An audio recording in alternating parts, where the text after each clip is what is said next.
Mahirap maniwala. Mahirap sa mga statements nyo tungkol sa Vice President. Mahirap maniwala na kayo'y magiging impartial. Matod pa ni Senador Alan Peter Cayetano sa iyang speech nga kuan siya ba dili siya kumbinsido nga ang mga taga-minority mamahimong neutral politically mahigala against Vice President Sara Duterte, which is mausad na mahigala atong pagtuo. Pananglitan si Senador Risa Ontiveros, no? Kay kuan maguna sa ilang mga pa-interview, no, sa ilang mga pamahayag ba. They're trying to convince people, no, gusto nilang kumbensyon ng tao nga kuan lagi mi, no, dili bi under ni BBM. No, even Soto ingon siya na. Dili mi under BBM. Alfredo Remo Villaver Sr. mayong buntag. Pabinaw na to si Senador Alan Peter Cayetano. XFM Katropa. Mahirap maniwala. Mahirap sa mga statements nyo tungkol sa Vice President. Mahirap maniwala na kayo'y magiging impartial. Let me start with a biblical principle. Kung anong ating itatanim, yan ang ating aanihin. Baliktarin po natin. Ito po ang ating inaani ngayon. So balikan natin ano ba ang ating tinanim. So allow me to put on record 3 topics. First, ano ba ang karapatan at responsibilidad ng bawat senador? Number 2, when we talk about the dignity ng Senate at yung kasagsagan, kailan ba nag-umpisa yon? And pangatlo, na tingin kong pinaka-importante, ano ba priorities natin and how do we move forward? So, dun muna tayo sa ano ba ang karapatan at responsibilidad ng bawat senador. Gusto ko pong sabihin sa sarili ko at sa bawat membro ng Senado na hawak mo yung beat.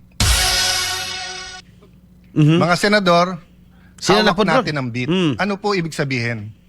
Hawak natin ang mic, lalo sa mga panahon na to. Kahit sino po sa atin ang magsalita ay news sa panahon na ito.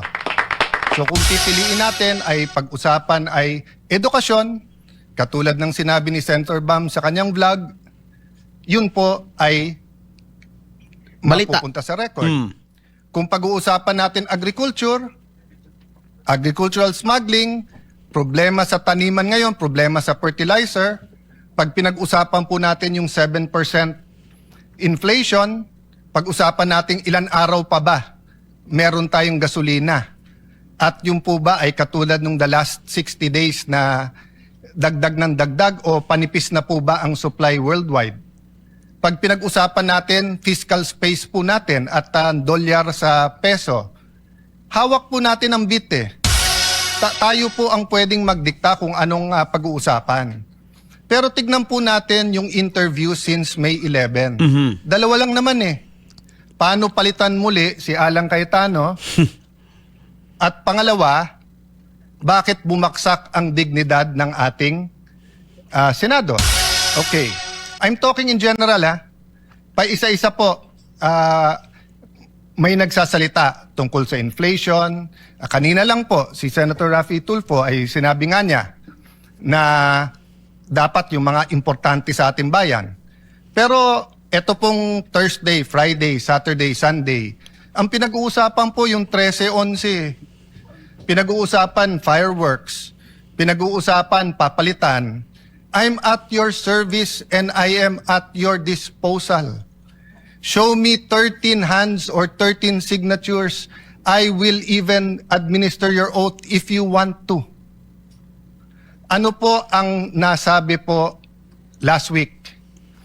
Bumaksak daw po ang Senado. And alam nyo po, kasundo ko si Senator Win.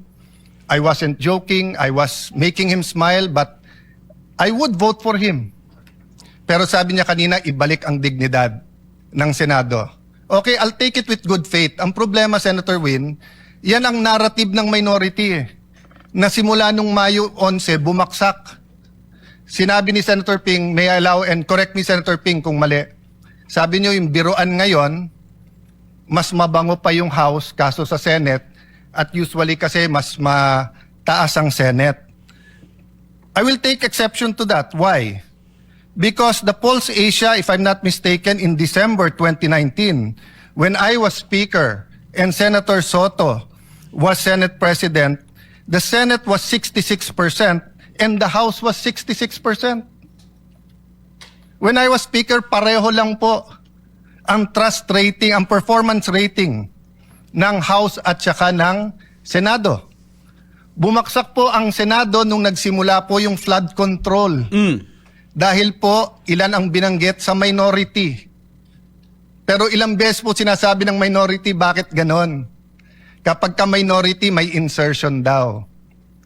Pagka majority, amendment. Una, napakaraming ghost, tapos konti na lang.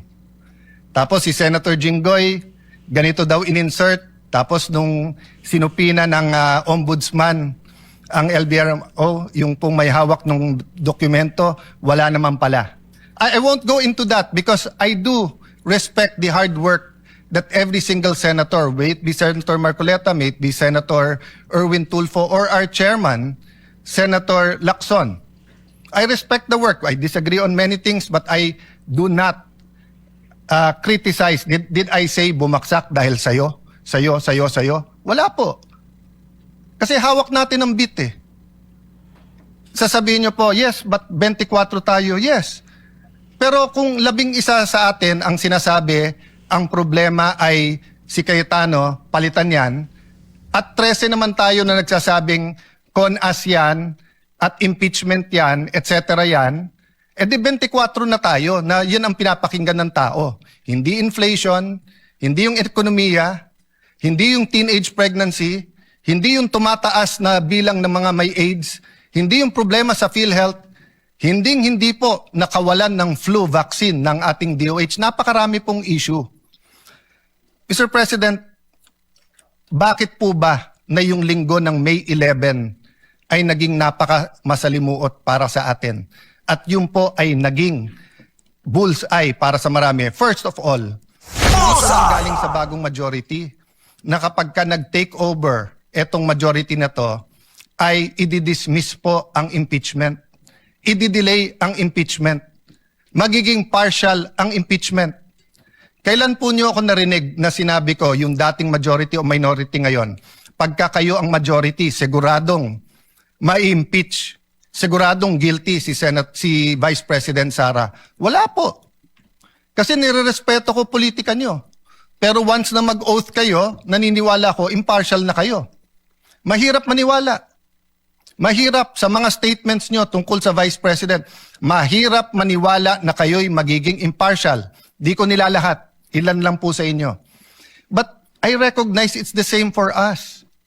Nahihirapan kayo maniwala na yung ilan sa amin na malapit sa Vice President, ako personally, malapit ako sa dating Pangulo, hindi po ako malapit sa Vice President. Pero kung ako'y maniniwala na kayo'y pwedeng maging impartial, why can't you give us the benefit of the doubt that we can also be impartial? Even Senator Padilla, who's very close to the Vice President, na ang dami ng statement, sabi niya, kaya nga nagsasalita bago mag-oath, kasi once na mag-oath, susundin niya yun. Ako po'y Kristiyano, siya po'y Muslim.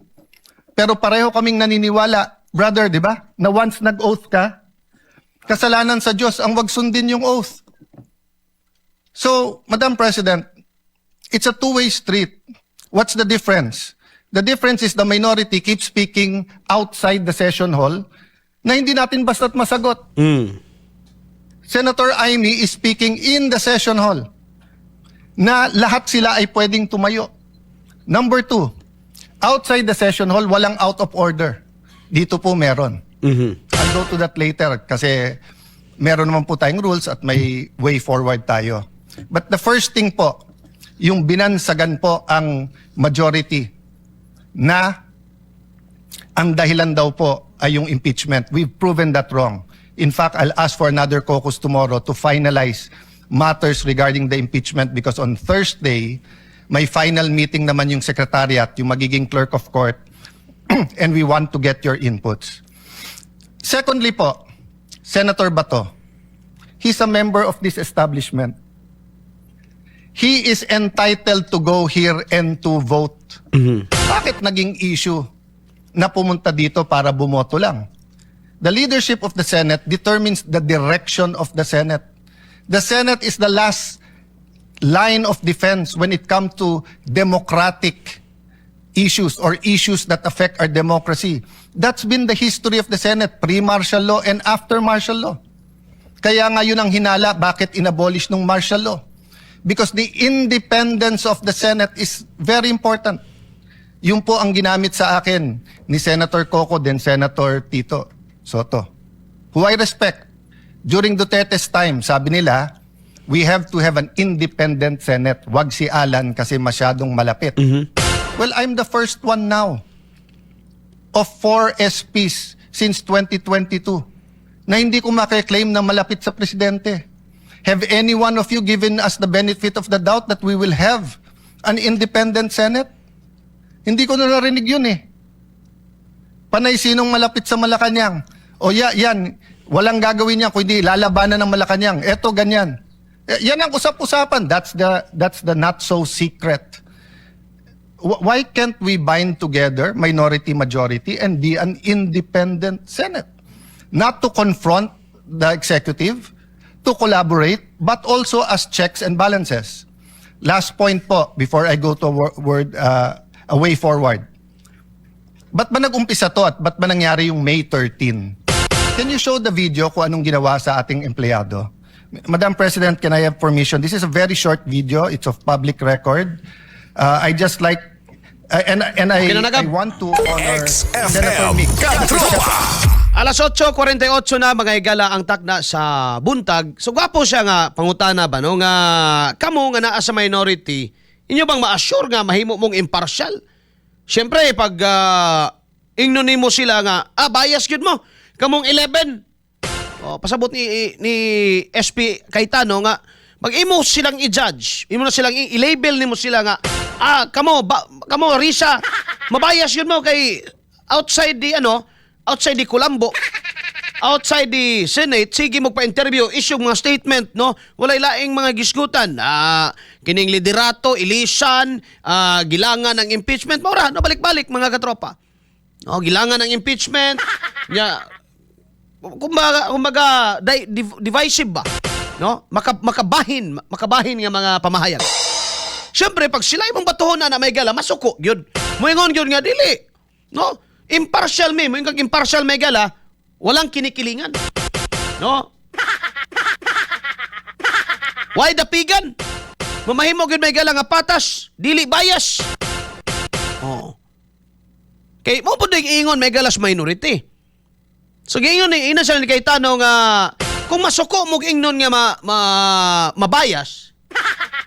So amo sa nang i-claim nga butangi sad mig benefit of the doubt nga kaya po namong mag-impartial, no? Bisan pag ginalabel ninyo nga ang majority kuno Sara. Bisan pag ginalabel ninyo nga ang majority kuno sa Senado is pro Sara. Bullseye.